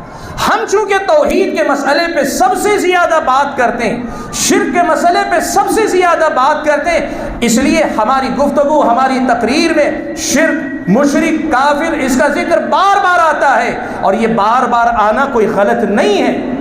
دوسرے لوگ بات ہی نہیں کرتے تو ان کی زبان پہ نہیں آئیں گے یہ الفاظ، جو بات کرتے ہیں ظاہر بات ہے ان کے زبان پہ یہ الفاظ آئیں گے، یہ تو ہوگا ہی نا۔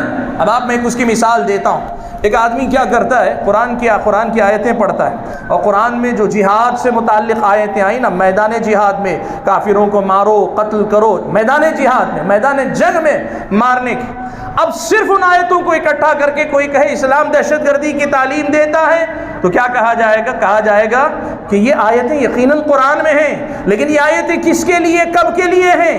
یہ آیتیں جب جہاد کی بات آئے گی تو آئے گی، اور جہاد جب میدان جنگ میں ہوگا، مسلم حکومت کے تحت ہوگا، شرعی شرائط کے ساتھ ہوگا، تب کی بات ہے، یہ جہاد وہاں ہوگا۔ لیکن اس سے باہر، اس کے آؤٹ آف دا کانٹیکسٹ لا کر اس کو اگر کوئی پیش کرتا ہے تو پھر کہا جائے گا کہ تم نے مسئلے کو سمجھا ہی نہیں۔ یہی بات یاد رکھو میرے بھائیوں، توحید اور شرک کے مسئلے پہ سب سے زیادہ چونکہ بولتے ہیں، اس لیے ان کے پاس شرک اور کفر کے الفاظ آپ کو بہت ملتے ہیں، لیکن ان میں کے جتنے علماء ہیں، اس مسلک کے جتنے بڑے علماء ہیں جو حقیقت میں علم والے ہیں، وہ ایک بات کا خیال رکھتے ہیں، فعل پر حکم لگتا ہے، فاعل پر حکم جلدی نہیں لگایا جاتا جب تک اس کے شرائط پورے نہ ہو جائیں۔ یعنی ایک آدمی شرکیہ کام کر رہا ہے، کہا جائے گا تیرا کام شرک ہے، تو جو کر رہا ہے وہ شرک ہے، لیکن تو اسلام سے خارج ہے، یہ کہنے سے پہلے کچھ شرائط کا پورا ہونا ضروری ہے میرے بھائی۔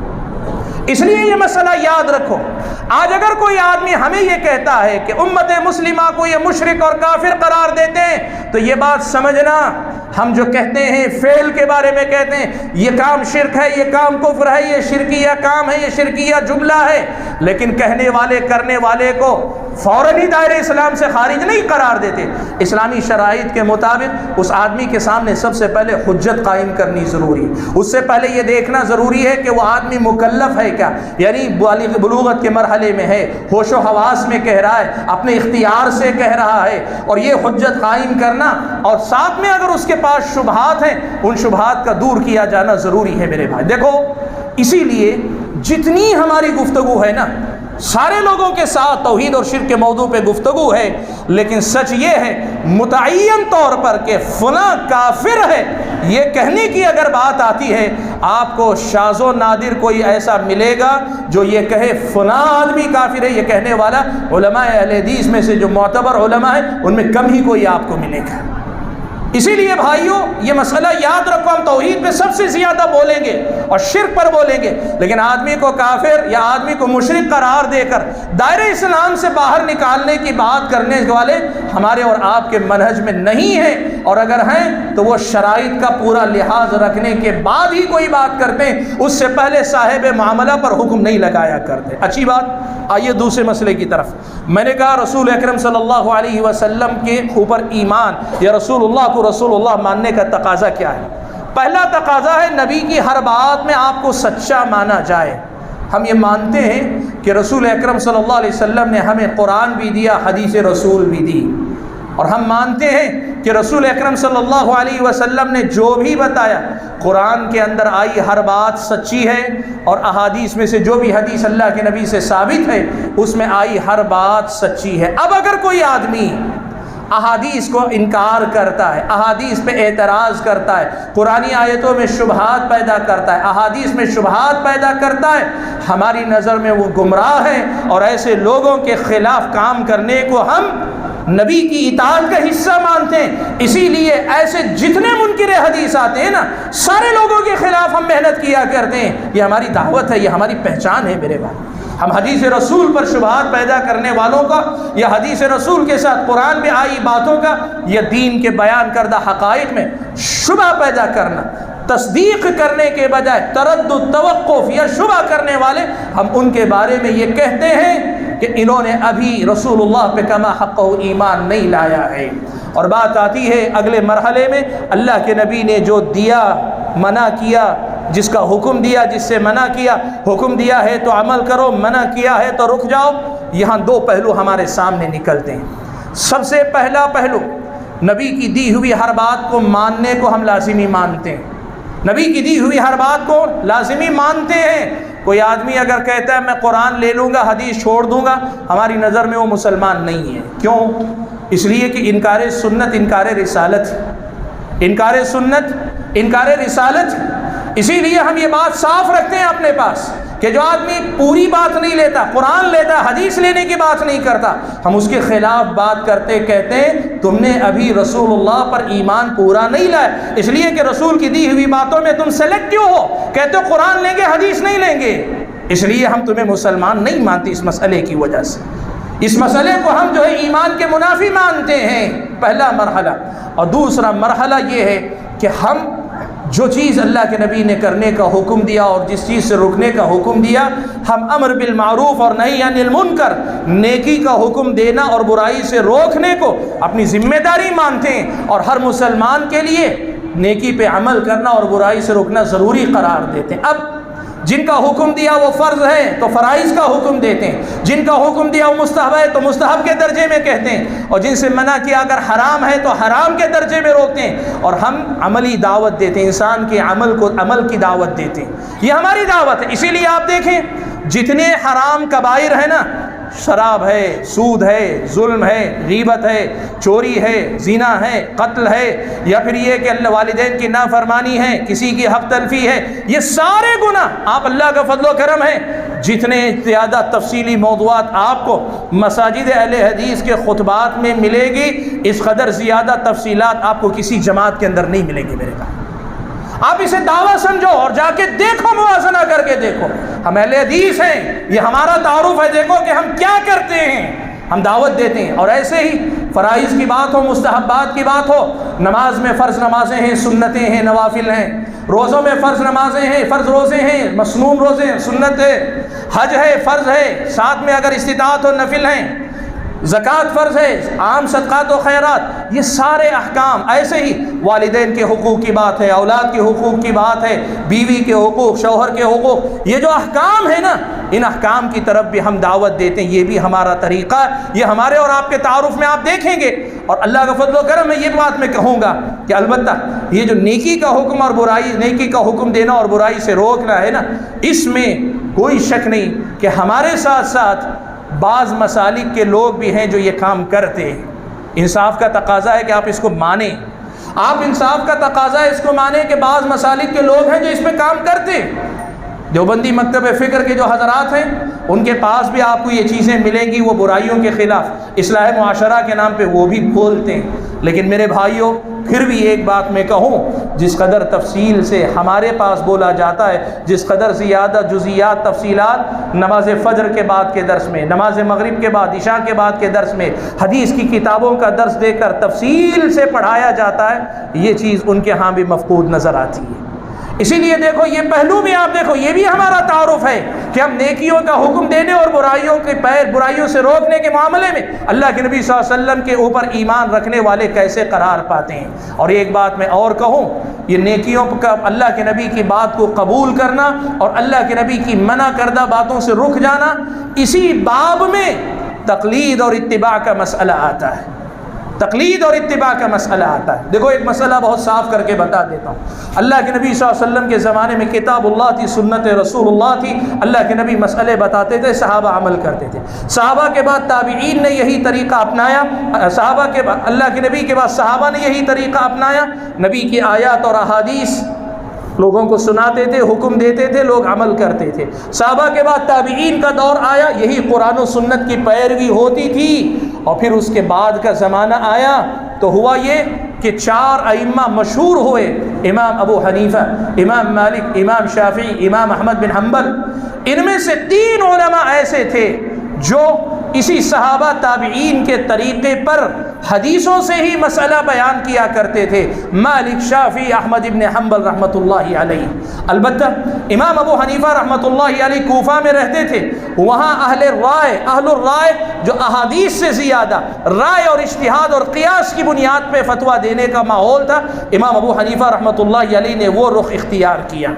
آگے چل کر یہ صورتحال ہوئی کہ ان 4 مسالک یا 4 ائمہ کے جو متبعین تھے نا، رفتہ رفتہ امام ابو حنیفہ کا مسلک تو پہلے دن سے براہ راست حدیثوں سے مسئلہ لینے کا مسلک نہیں تھا، لیکن ان 3 ائمہ کا جو مسلک تھا براہ راست حدیثوں سے مسئلہ لینے کا تھا، لیکن بعد میں چل کر یہ 3 اور یہ 4 مسالک کے جو علماء تھے نا بعد کے دور کے، انہوں نے ایک طریقہ یہ اپنا لیا کہ اب مسائل قرآن و حدیث سے براہ راست علماء مستنبط کر کے نہیں بتاتے تھے، علماء ہی کیا کرتے تھے، ان علماء کے، ان ائمہ کے فتاویٰ کی روشنی میں فتویٰ دیا کرتے تھے۔ دیکھو فرق یہاں یاد رکھو، بات ہو رہی ہے علماء جیسے صحابہ تابعین نے کیا نا، قرآن اور حدیث سے باقاعدہ علماء مسائل لے کر امت کو سمجھاتے، یہ محدثین کا منہج ہے، یہ اہل حدیثوں کا منہج ہے، یہی منہج امام مالک، شافعی، احمد ابن حنبل کا تھا کہ علماء قرآن اور احادیث سے، صحابہ کے آثار، تابعین کے آثار سے مسئلہ بیان کیا کرتے تھے۔ لیکن بعد کے زمانے میں کیا ہو گیا پتہ ہے آپ کو؟ یہ ہوا کہ 4 مسالک کے لوگوں نے، علماء نے یہ طے کر لیا کہ اب ہمیں اپنے امام کے مسلک میں رہتے ہوئے صرف ان کے اور ان کے متبعین کے اقوال کی روشنی ہی میں فتویٰ دینا ہے، اپنے آپ کو ایک مسلک میں قید کر لیا۔ ہمارا مسئلہ ان سے اختلاف کا ہوا۔ آج جو تقلید اور اتباع کے نام پہ اتنی ساری جو بحثیں ہوتی ہیں نا، اس کے پیچھے بس فرق اتنا ہے، یاد رکھنا، ہم یہ کہتے ہیں کہ یہ ائمہ، خاص طور پہ مالک، شافعی، احمد ابن حنبل، جس طرح انہوں نے قرآن و سنت سے براہ راست عالم کی حیثیت سے مسائل مستنبط کر کے دیے نا، یہی طریقہ ہر دور میں علماء کا ہونا چاہیے۔ علماء اپنے سے پہلے والے علماء کے علم سے فائدہ اٹھائیں گے، لیکن مسائل کا فتویٰ یا جواب دینے کے لیے کسی امام کے مذہب میں قید ہو جانا، کسی ایک امام کے اقوال تک اپنے آپ کو محدود کر لینا اور بقیہ ائمہ کے اقوال کو چھوڑ دینا، یا پھر براہ راست قرآن و سنت کے آیات اور نصوص کو سامنے رکھ کر دلیل کی روشنی میں جو راجح ہے اسے بیان نہ کرنا، ہم اسے غلط مانتے ہیں، اور اسی کے خلاف ہم جب بات کرتے ہیں ہم کہتے ہیں کہ اتباع سنت ہونی چاہیے، مسلک کی تقلید، مسلکی تعصب نہیں ہونا چاہیے۔ یہ ہماری دعوت ہے میرے بھائیوں۔ آج آپ یہ مسئلہ سمجھو، ہمارے بارے میں 2 باتیں کہی جاتی، ایک بات تو یہ کہی جاتی ہے کہ یہ علماء کے بڑے گستاخ ہیں، علماء کی قدر نہیں کرتے، اور دوسری بات یہ کہی جاتی ہے کہ یہ ہر ایرے غیرے نتھو خیرے کو، چھوٹے چھوٹے آدمی کو یہ کہتے تم ہی قرآن پڑھ کر، حدیث پڑھ کر تم ہی مسئلہ سمجھ لو۔ یاد رکھو میرے بھائیو، دونوں غلط ہیں، دونوں غلط ہیں۔ میں آپ کو بتاؤں، پہلی بات تو یہ، علماء کے سلسلے میں ہمارا موقف کیا ہے؟ علماء کے سلسلے میں ہمارا موقف وہی ہے جو میں نے اس آیت میں آپ کے سامنے پڑھ کر دکھایا، جو آیت خطبہ مسنونہ کے بعد پڑھی۔ اللہ نے کہا اے ایمان والو اطیعوا اللہ، اللہ کی اطاعت کرو، واطیعوا الرسول، رسول کی اطاعت کرو، وَأُولِي الْأَمْرِ مِنْكُمْ، اور تم میں سے جو ذمہ دار ہے ان کی بھی۔ آپ سمجھو قرآن میں دوسرے مقامات پہ اللہ تعالیٰ نے اطیعوا اللہ و اطیعوا الرسول دو کا ہی حکم دیا، اسی لیے ہم یہ بات کہتے ہیں کہ اہل حدیث کے دو اصول اطیعوا اللہ و اطیعوا الرسول۔ کیا مطلب؟ دین کتاب اللہ اور سنت رسول اللہ ہی ہے، لیکن کیا اس کا مطلب یہ ہوا کہ قرآن و سنت کے بعد سیدھے ہم ہیں؟ علماء ائمہ ان کا کوئی مقام نہیں ہے؟ نہیں، قرآن کی اس آیت میں اللہ نے کہا وَأُولِي الْأَمْرِ مِنْكُمْ، تم میں سے جو ذمہ دار ہیں ان کی بھی اطاعت کرو، ان کی بھی اطاعت کرو۔ یہ اولی الامر کون ہیں؟ ابن کثیر رحمۃ اللہ علیہ نے بعض صحابہ کے حوالے سے نقل کیا، حضرت ابو ہریرہ وغیرہ سے کئی صحابہ سے نقل کیا کہ اس سے مراد علماء ہیں، اور اگر معاملات انتظامی ہوں، سیاسی ہوں، تو پھر حکمران ہیں۔ اللہ نے ہمیں حکم دیا ہے کہ اللہ کی اطاعت، رسول اللہ کی اطاعت، اور اس کے بعد ان علماء کی بھی اطاعت کی جائے۔ بھائیو سمجھو میرے مسئلے کو، دیکھو ہمارا موقف علماء کے بارے میں کیا ہے۔ ہم نہ علماء کے گستاخ ہیں، نہ علماء کی توہین کرنے کو اپنا منہج مانتے ہیں، ہم سارے علماء کے احترام کی بات کرتے ہیں، لیکن ہم جو بات کرتے ہیں وہ کیا ہے؟ اس آیت میں اللہ تعالیٰ نے بتایا، کہا وَأُولِي الْأَمْرِ مِنْكُمْ، تم میں سے جو علماء ہیں ان کی اطاعت کرو۔ ہم یہ مانتے ہیں کہ قرآن و سنت کی اطاعت کے بعد علماء کی اطاعت بھی ہم پر فرض ہے، ہم یہ مانتے ہیں، لیکن کیسے؟ اس کو نزاکت کے ساتھ سمجھیں۔ چھٹی صدی عیسوی کے چھٹی صدی ہجری کے ایک عالم دین گزرے ہیں، علامہ طیبی رحمۃ اللہ علیہ ان کا نام ہے۔ وہ اس آیت سے ایک مسئلہ سمجھاتے ہیں میرے بھائی، اتنا پیارا مسئلہ ہے کہ آپ بھی، حالانکہ آپ نے دین کم پڑھا ہوگا لیکن آپ کی بھی سمجھ میں مسئلہ آئے گا۔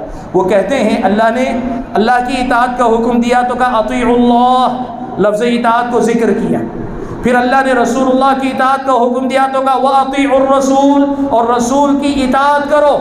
اور پھر اس کے بعد اولو الامر کا ذکر کیا تو اللہ نے وَأَطِيعُوا اولی الامر نہیں کہا، یعنی لفظ اطاعت کو مستقل اولو الامر کے ساتھ ذکر نہیں کیا۔ کہا اس سے ایک مسئلہ سمجھ میں یہ آتا ہے، اللہ کی اطاعت کے لیے کسی اور چیز کو دیکھنے کی ضرورت نہیں، اللہ کا حکم ہے اطاعت کرو۔ رسول اللہ کی اطاعت کے لیے کسی اور چیز کو دیکھنے کی ضرورت نہیں، رسول اللہ کا حکم ہے اطاعت کر لو۔ لیکن اولو الامر کی اطاعت کا مسئلہ ہو تو علماء کا قول ہے فوراً آنکھ بند کے عمل کر لو۔ کہا نہیں، اللہ نے اولو الامر کو پچھلی دو اطاعتوں سے جوڑ دیا ہے۔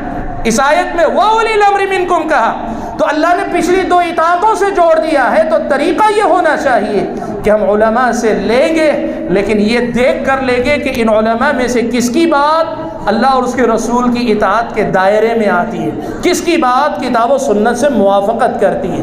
میرے بھائیوں دیکھو دو باتیں یاد رکھو۔ پہلی بات تو یہ ہے کہ ہم یہ مانتے ہیں کہ علماء کا مقام ہے، ائمہ کا مقام ہے، محدثین کا مقام ہے، مفسرین کا مقام ہے، فقہاء کا مقام ہے، لیکن یہ مقام کب ہے؟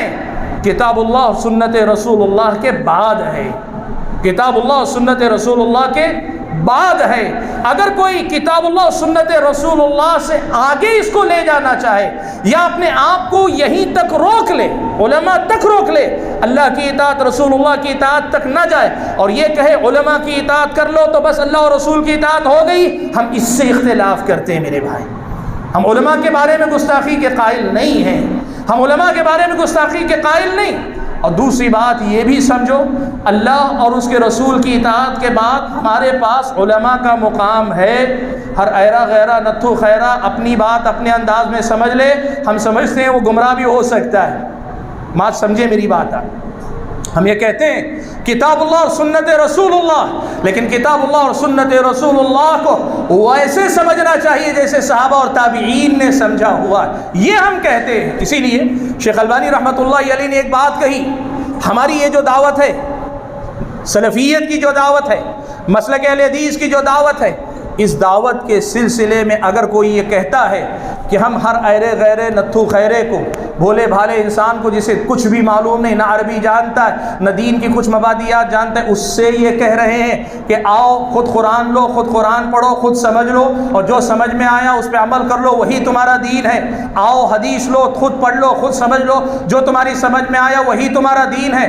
کوئی یہ سمجھتا ہے کہ ہماری یہ دعوت ہے، شیخ البانی کہتے ہیں اگر کوئی یہ سمجھتا ہے کہ یہ ہماری دعوت ہے تو کہا ایسا سمجھنے والا اگر ہمارے مسلک کے علاوہ کسی اور مسلک کا ہے اور ہمارے بارے میں یہ کہہ رہا ہے، ہم پہ الزام لگا رہا ہے، ہم پہ الزام لگا رہا ہے۔ اور اگر ایسا سمجھنے والا خود اس مسلک سے وابستگی رکھنے والا ہے تو کہا وہ جاہل ہے، وہ جاہل ہے، وہ ہمارے منہج کو نہیں جانتا۔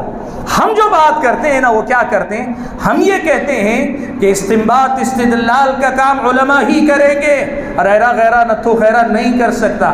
آج آپ جتنے یوٹیوب پہ فتنے دیکھتے ہیں نا، یہ سب کون ہیں معلوم ہے؟ جن کو عربی زبان نہیں آتی قرآن کی تفسیر کرنا چاہتے ہیں، عربی زبان نہیں آتی، استنباط و استدلال کے اصول، فقہ کے اصول نہیں جانتے، حدیث رسول پڑھ کر لوگوں کی رہنمائی کرنے کی بات کرتے ہیں، گمراہ ہیں، گمراہ کریں گے میرے بھائی۔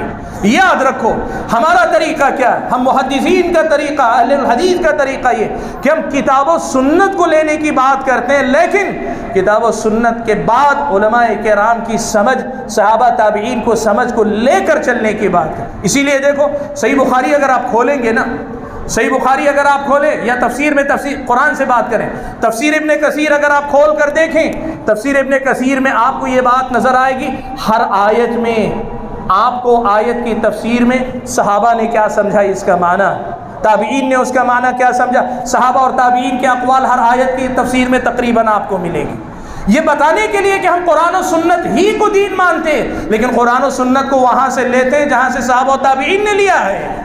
اور ویسے ہی احادیث میں دیکھو، صحیح بخاری دیکھو، امام بخاری کا طریقہ یہ ہے، عنوان باندھتے ہیں اور عنوان کے بعد حدیث مسند یعنی سند کے ساتھ حدیث روایت کرنے سے پہلے جو باب باندھا ہے، جو مسئلہ بتا رہے ہیں، وہ مسئلہ امام بخاری سے پہلے کون کون اہل علم اس مسئلے کے قائل تھے ان کے نام ذکر کیا کرتے امام بخاری۔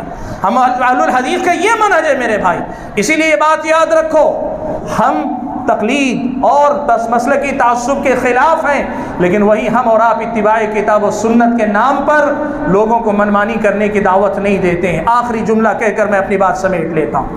میں نے کہا چوتھا جملہ ہے وہ اللہ یعبد اللہ الا بما شرع، رسول اکرم صلی اللہ علیہ وسلم کی رسالت پر ایمان کا مطلب یہ ہے کہ اسی ذریعے سے اللہ کے رسول کی عبادت کی جائے جو شریعت کا حصہ ہے۔ شریعت سے ہٹ کر کوئی آدمی طریقہ اپناتا ہے ہم اس کو قبول نہیں کرتے، اسے گمراہی مانتے ہیں، اسی کو بدعت کہا جاتا ہے میرے بھائی۔ بدعت کیا ہے؟ بدعت دین کے نام پہ اختیار کیا جانے والا وہ طریقہ ہے جس کی کوئی اصل اسلامی شریعت میں نہ ہو، جو قول و فعل ایسا ہو جسے لوگ دین سمجھ کر کہتے یا کرتے ہوں لیکن اس کی کوئی اصل اسلامی شریعت میں نہ ملتی ہو، تو یہ بدعت ہے۔ اسی لیے دیکھو یہ بات بھی آج آپ دیکھ لو، بدعات پر بھی سب سے زیادہ کون لکھتا بولتا ہے آج کے دور میں، آپ دیکھ لینا بدعات پہ کون بولتا ہے میرے بھائی۔ اللہ کا فضل و کرم ہے، اسی اہل حدیث مسلک سے وابستہ علماء بدعات پہ بولتے ہیں۔ آج آپ ان کے خطبات جمعہ دیکھ لو، ہر مہینہ آتا ہے، ہر مہینے میں قوم نے کچھ بدعتیں ایجاد کی ہیں، اللہ کا فضل و کرم ہے، ممبر و محراب سے ہر مہینے بدعتوں پہ روکا جاتا ہے، حقیقت بیان کی جاتی ہے۔ ہم اہل حدیث اسی لیے نبی علیہ الصلوۃ والسلام کے متبع ہیں، اسی لیے اپنے آپ کو محمدی کہتے ہیں، اللہ کے نبی سے نسبت اسی لیے رکھتے ہیں کہ یہ جو معنی ہے نا کہ لا الہ الا اللہ محمد الرسول اللہ کا جو معنی ہونا چاہیے اس معنی کو سمجھ کر اپناتے ہیں۔ بھائیو، بدعت کے سلسلے میں ایک بات بتاؤں، ہم اہل حدیثوں کے ہاں آپ یہ بات دیکھیں گے، ہم گناہ کبیرہ سے زیادہ برا بدعت کو سمجھتے ہیں، اسی لیے بدعت اور اہل بدعت کے بارے میں زیادہ سخت موقف آپ کو نظر آتا ہے، اور عام طور پر امت میں بڑا طبقہ بدعتوں سے ان کو کوئی لینا دینا نہیں، بدعتیں کرتے بھی ہیں، نہیں کرتے ہیں تو خاموش رہتے ہیں، اور اگر کبھی روکنے کا مسئلہ آیا نا تو ان کی نظر میں یہ جو معاملات ہیں، زنا ہے، قتل ہے، چوری ہے، سود ہے، یہ بڑے گناہ ہیں، لیکن بدعتوں پہ بات کریں گے تو بڑی نرم نرم بات کریں گے۔ اللہ کے بندو سنو، حضرت عبداللہ ابن مسعود کہتے ہیں البدعۃ احب الی الشیطان من المعصیہ، بدعت شیطان کے نزدیک گناہ کبیرہ سے یا گناہ سے بھی زیادہ پسندیدہ ہے۔ اسلامی شریعت کے مطابق بدعت کا درجہ گناہ کبیرہ سے بھی اوپر ہے، اور اس اعتبار سے بھی آپ دیکھو اللہ کا فضل و کرم ہے، مسلک اہل حدیث کے علم برداروں سے بہتر کوئی اس مسئلے پہ توجہ دے کر کام کرنے والا آپ کو نظر نہیں آئے گا۔ بھائیوں دیکھو ایک بات میں آپ کو بتاتا ہوں، آخری بات، یہ میرا پیغام ہے آپ بھائیوں کے لیے۔ ہم آج جس لب و لہجے میں نے آپ کے سامنے بات کی، اس میں آپ نے دیکھا دعوے ہی دعوے ہیں، دعویٰ ہی دعویٰ ہے، ہم نے ہر مسئلے میں دعویٰ ٹھوکا ہے، اور اللہ کا فضل و کرم ہے دلیل کی بنیاد پہ رکھا یہ بات۔ اس میں ہمیں کوئی تردد نہیں۔ لیکن میرے بھائیوں، ایک بات آپ اور میں بھائیوں سے کہنا چاہتا ہوں، دیکھو دنیا صرف دعووں کو نہیں، لوگ دلیل بھی دیکھنا چاہتے ہیں، اور دلیل یہ ہے کہ ہم اگر متبع کتاب و سنت ہیں تو ہماری اور آپ کی زندگی واقعی اتباع کتاب و سنت کا آئینہ ہونا چاہیے میرے بھائی۔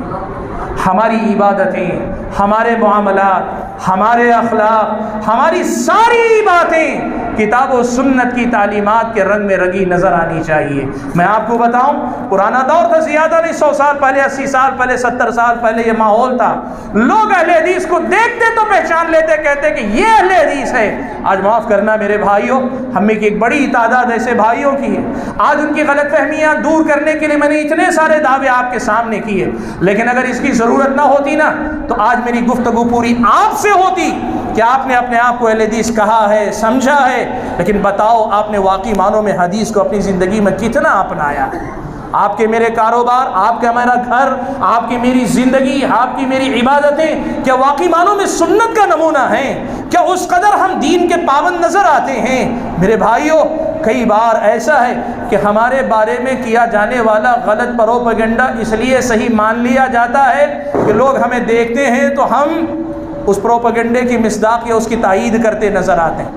اگر ہمارا کردار مثالی ہو جائے نا، ہم واقعی معنوں میں کتاب و سنت کے پیروکار ہو جائیں نا، تو پھر جتنے لوگ ہم پہ اعتراض کرنے والے ہیں ان کا جواب عوام ہی دے گی، کہے گی تم جس کے بارے میں کہتے ہو وہ تو ویسا نہیں، میں اس کو دیکھا ہوں، میں اس کو جانتا ہوں، میں نے اس کے ساتھ معاملہ کیا ہے، اس کی عبادت کو جانتا ہوں، اس کے اخلاق کو جانتا ہوں، اس کے کردار کو جانتا ہوں، اس کے معاملات میں نے دیکھے۔ دنیا کہے گی میرے بھائی، بات دراصل یہ ہے کہ ہمیں آج دنیا کے سامنے حق اور حقیقت کو بتانا ہے، لیکن بتانا صرف زبان سے نہیں ہے، زبان سے پہلے اور زبان کے ساتھ ہمارے اور آپ کے عمل اور کردار سے بھی بتانا ہے۔ اس کی کوشش کیجئے۔